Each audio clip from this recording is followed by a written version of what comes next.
And welcome back. Now today I've got a little quiz for you.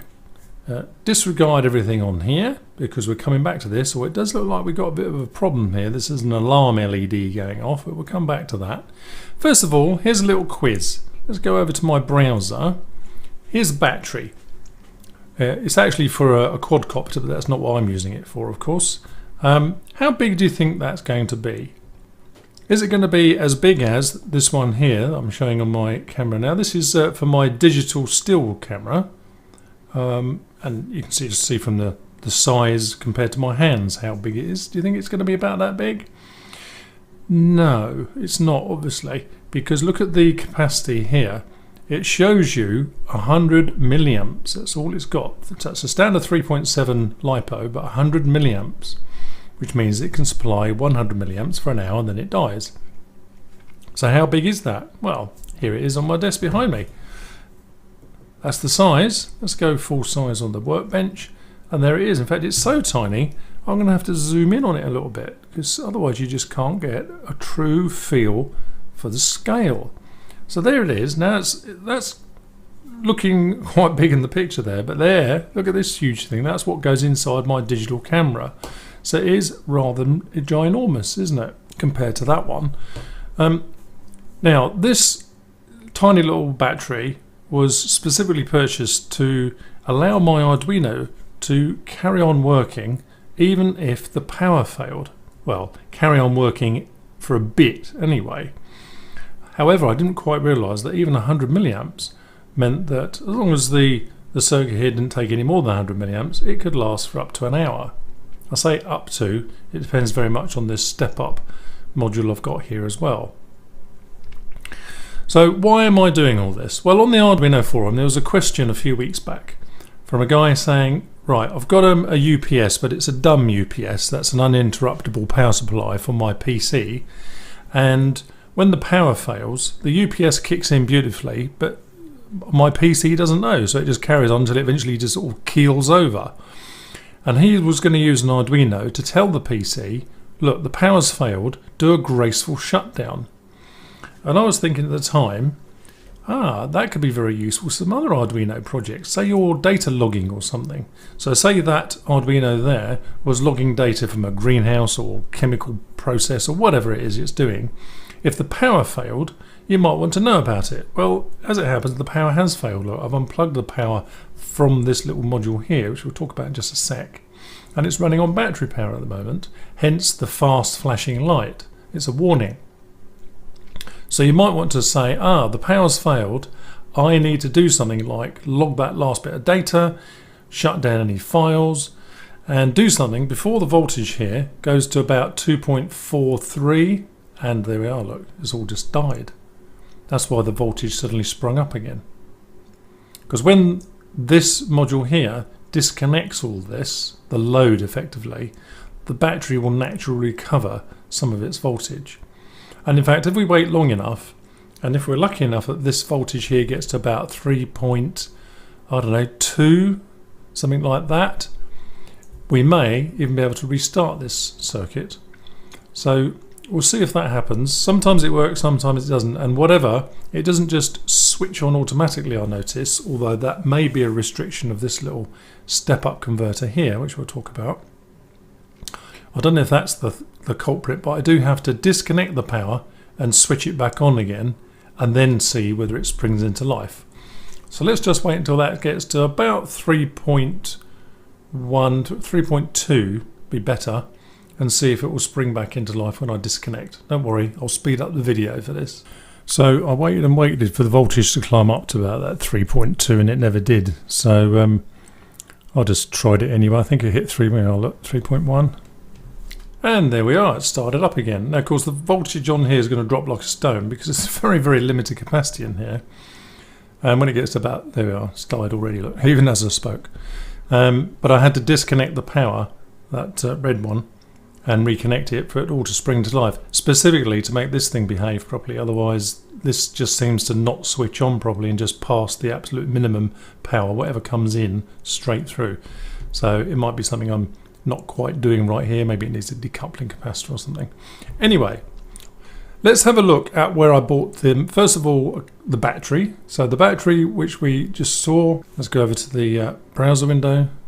So there's the battery. As you can see, it's £2.02. In fact, I think I bought it for something like £1.90 a while ago, which is, well, for this sort of project, I mean, that is really good value for money. It says it's for an eSheen quadcopter, and it comes with a little tiny Molex plug on the end, but I chopped those off because I wanted it for an Arduino. Now, the interesting thing is this item here, and that needs more inspection. In the old days, before this version, we had this version here. Now, this is a TP4056 lithium battery charger. Yes, it is. And it would charge lithium batteries. They're all the same. Look, here's a Canwellan battery. 3.7 volts, lithium ion. Now, this one has a capacity of several thousand milliamps, which would power all this up for hours and hours and hours, which I didn't want for this particular circuit. But still 3.7 volts, same as this one here. But the problem with this, though, this was a dumb charger. Basically, yes, it would take in the 5 volt from your USB, stick 3.7 volts or perhaps 4.2 volts on the out here for your battery. But this poor little battery wouldn't survive very long in that because it would keep getting charged. In fact, it'd get overcharged and then die prematurely. So what happens? Well, the new one comes out, at which point I thought, now we're talking. So if we go to this one here, this is what I got from Banggood, £1.21. I may have got it a few pennies cheaper, whatever. It varies these days a little bit, doesn't it, with the dollar? But £1.21 for that. Let me give you a bigger picture. There it is. Now, this thing here is the TP4056, exactly the same as the last one, but now it's got two more components on it, these two here. This component is the battery protection chip, the DW01A, and that drives this one here, which is an 8205A dualed MOSFET. I say dualed because it's got common drains on them, but two separate sources, so that it can protect the battery. And as you can see here, the battery plus is connected in the same track as the output plus, but the battery minus is not connected to the output minus. So that's where, well, the three of these work together, but it's this chip together with this MOSFET that protect this battery by disconnecting the battery minus from the output or connecting it just to the charging circuit here. So it's a bit of clever stuff going on. Now we can look at the PDF for that. So, this is the DW01 protection circuit. Here you can see here these are the dualed MOSFETs that are separate in the little module board here. So the MOSFETs are the 8205As. That's what these are, and the DW01 is the extra chip put onto that other board. So that's that thing there. Now the data sheet for, we'll get it in a minute, here it is. This is the TP4056, and this hasn't really changed much over the years. It still can charge up to 1 amp, so it can throw an amp into here. It's supposed to monitor temperature as well, but of course there's no way of monitoring the temperature of this. There is no temperature out. But it can throw an amp in there, but it's cleverer than that. If you look at some of the features here, it says, all right, it will charge up to 1,000 milliamps, 1 amp, but as it reaches capacity, it reduces it to 1/10 of the charge. So as it gets to the 3.7, it drops it down to 100 milliamps, and then finally there's a 2.9 volt trickle charge. So that's all quite clever and does protect this battery, whereas this one, for example, doesn't need protection. Now these are the ones I used in the previous project. It's a video project that I did for a lithium-ion battery pack for powering phones and Arduinos and what have you, but I could only use 3 rather than 4. Why? Well, if you look at this battery very closely, bring it nice and close, you can see there's a little ridge there, and that's where the battery ends, and then there's this bit at the top, and that 2 to 3 millimeters is where the battery protection circuit is built in. So this has already got the equivalent of, or maybe it's the same, who knows, the DW01 that's now been added to this chip here, and probably a couple of MOSFETs as well. So this battery is totally protected and could well use that old one that I showed you. But of course I don't want to put this in an Arduino circuit. I'd like to put cheap little quadcopter batteries into Arduino circuits, and therefore this new one is absolutely ideal. So that's the PDF for this. I'm not going to go into any more details, and it's got some clever stuff and it tells you what it can and can't do. But basically all we're interested in is the fact that it will charge this battery, protect it from overcharging, and also protect it from over-discharging. It will switch it out of circuit, as it in fact has done now. It's all a bit dead, isn't it? So what else was there? Time for a quick diagram then. There's our TP4056 powered by the USB input, powering our little lithium ion. That goes into a step-up voltage to 5 volts, which in turn powers our Arduino, which in turn detects whether there's power on pin 8. And the voltages are also marked now. What we want to really do is charge this up just enough. As you can see now, it's stuck on 2.9 volts up here, which is sort of the limit about which you want to go down to one of these. So this has now switched it out of circuit and said, well, I'm just doing nothing with this now. I can't connect it to a power in because there is no power in, which we are going to put in a minute, and it's not going to connect it into the circuit because it's too low. So what we're going to do, we're going to connect this up to a USB power supply, which just happens to be connected to my computer, but it can be any 5 volt power supply. Charge it up just enough to get things going so that we give it a chance for the TP4056 to put some power in here, which doesn't take long, just a few seconds in fact. And then what we're going to do is disconnect it again and monitor the voltage to show how it disconnects it when it reaches that critical, I don't know, about 2.45 volts. Okay, so first thing to do is connect this up. So that's in, it's charging up. Now as you can see, this boost converter hasn't actually turned on properly. There should be a red light on here, and it does get confused. So I'm going to disconnect this and reconnect it. There we are, now it's coming to life. So it's coming to life. The battery voltage is now 3.82. The Arduino is quite happy with that. You get this double blink. So blink blink means everything's fine and running. This green one simply shows the power and helps drain the battery a little bit faster, same as this wire wound component here. So now I'm going to disconnect and we'll see what happens, especially the voltage here. So everything's still running, the Arduino is still running, the lights are still on, but look how fast this is flashing now, because the code is telling the LED, hang on, I've lost my power supply, do something. So all we're doing for this demo is flashing an LED, but instead of flashing an LED, we could turn a switch, we could talk to a PC if you use the right Arduino, like a Duo or Leonardo, anything like that can actually emulate a keyboard. So we could now be sending commands in to the PC to say, oi, shut down gracefully, save all your files, etc. Now, when this voltage reaches about 2.43, 2.45, something like that, it will switch off. Well, this DWO1 chip will disconnect this from all the rest of the circuit to protect it from over discharge. So what I'm going to do is leave this running and connect up this wire wound resistor to sort of speed up the whole discharge thing.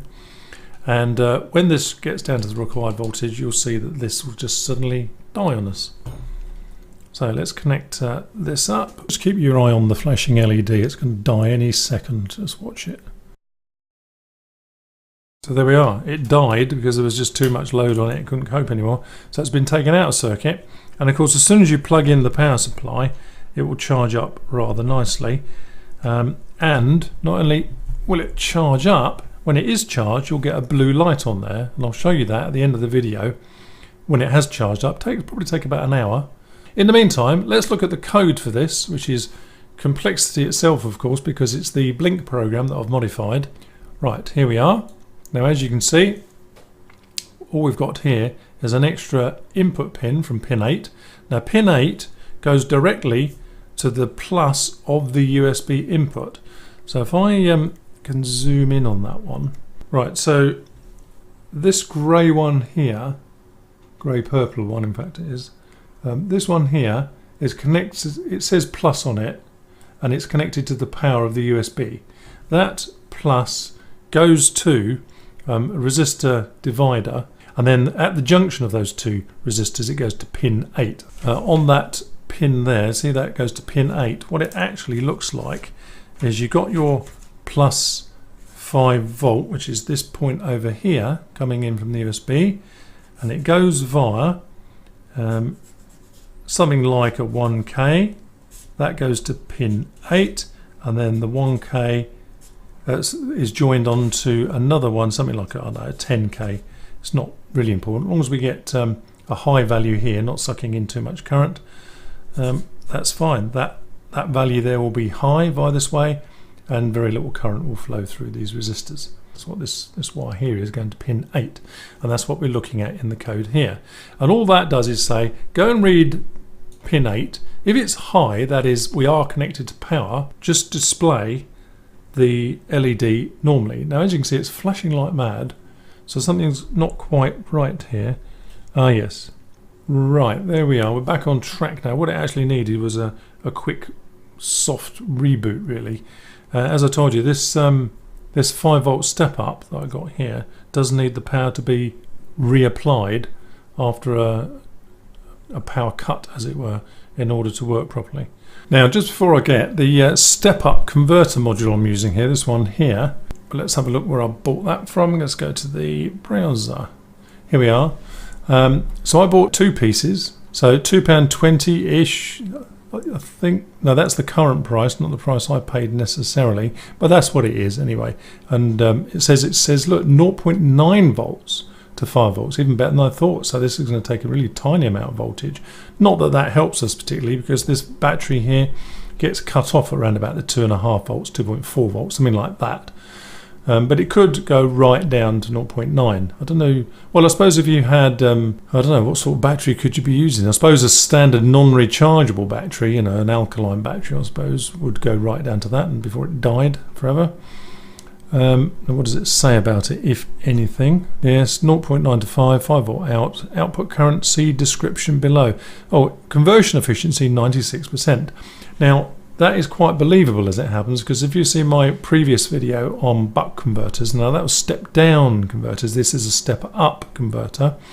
So a buck step down rather than the buck boost converter indeed has that sort of efficiency, and it describes it in some detail why it's that efficient in my video. I guess it would have been useful to know the output current from that, but it's enough here to supply my Arduino at the moment. I guess I ought to do some tests on that.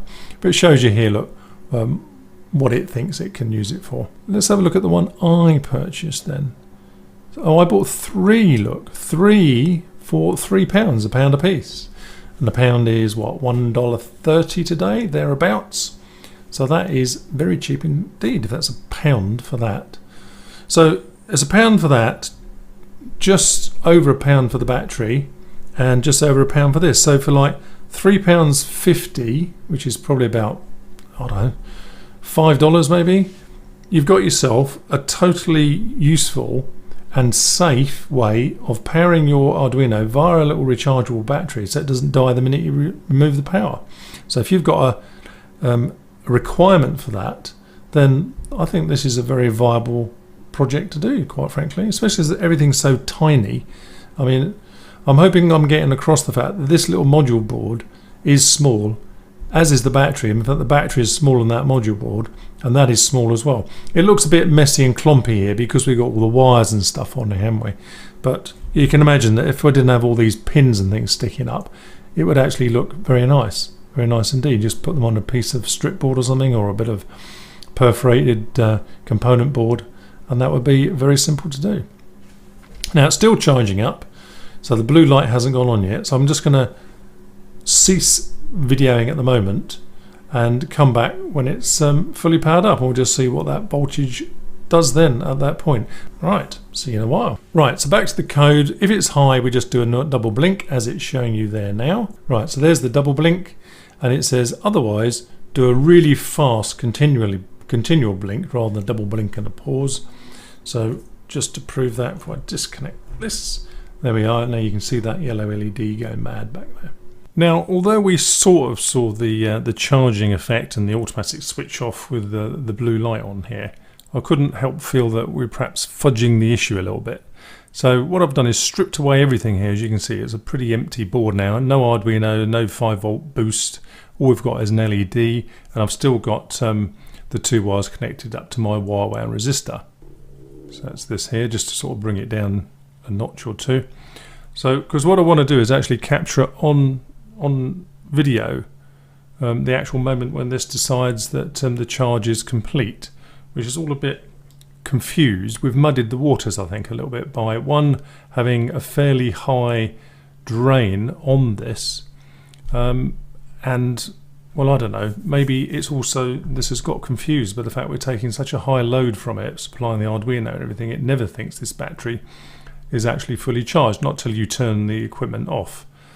Now, if you can think about your mobile phone, you can plug that into your charger, and whether you're using it or not, eventually it will charge up and it will say the battery is now full. So it doesn't need to be switched off for you to say that. So that's what I'm really hoping this is going to do as well. So I'm going to fiddle about with this and get it to the point where it's just not quite full, so this will charge up with a red light, and then leave it even with that LED on now, and get this so that the blue light comes back on here with that LED on as well. So let's see if we can manage that. Now here it's saying the battery is fully charged. Look, the blue light's on, blue light, and the voltage is 4.14, keeps changing. Now look, now it says it's not fully charged anymore, then it says it is, because this little LED at the back, of course, is taking away some power, isn't it? So the voltage now has dropped to 404, and it says I'm fully charged. So let's just see what happens to the voltage in this light here to say about whether it's charged or not in the next few minutes. Well, seconds actually, I think they are. So it's flipped. So it goes, now I'm charging again, and now I'm full. So what's happening is that this LED is just taking enough current out of a fully charged battery, because at this point with the blue light on, no power is being supplied to here. This is simply supplying power to the circuit. So this is exactly what we wanted to see, isn't it? Where the battery is fully charged, the TP4056 says I'm not powering you up anymore. Then the power is supplied to the circuit. That drains the battery just enough for the TP4056 to say, oh, you're not actually fully charged anymore, I'll charge you up some more, and it'll just keep toggling backwards and forwards while it does that. Anyway, I think that just about nails it really. I'm happy that this goes backwards and forwards and does exactly what it's supposed to do. Good, excellent. I'll build that into the next project.